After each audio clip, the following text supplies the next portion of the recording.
Walang ginagawa, ganito lang.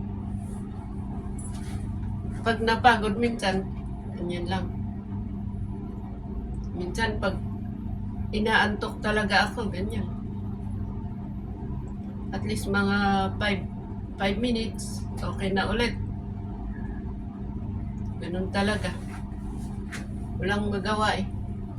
Tapos na pala akong kumain ng aking breakfast. Siguro mamaya ipos ko ulit. Ay nako, buhay. Sana magaling ako kumanta. Kumanta man lang ako minsan. Kaya lang, siguro ganun yung boses ko. Baka uulan. Ay nako. Ano ba? Naglalaba pa ako. Mag-demo na lang ako ng simple demonstration. Diba itong apron, ganyan siya. Yan. Tapos, ganyan sana siya. Ganyan. Ay, pala nakikita. Ganyan siya na, sana siya. Pero dahil ayaw kong nakadikit itong dito sa aking neck. So, ganito ang gawin ko. Ayan. Tinatali ko na lang dito. Ayan. Tapos yung isa, tinatali ko ulit dito. Siyempre, kailangan pantay. Ayan.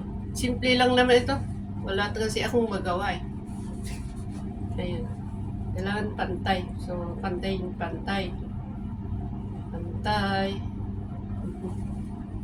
Kaya pag sinuot, ganyan, hindi siya didikit dito yung lalo pag summer na mainit, edi syempre palaging nababasa ng Kaya ganyan siya. Okay ba? Dito lang naman importante eh. Basta hindi lang madumihan yung hindi mabasa. Ganyan ang aking apron. Wala nang magawa.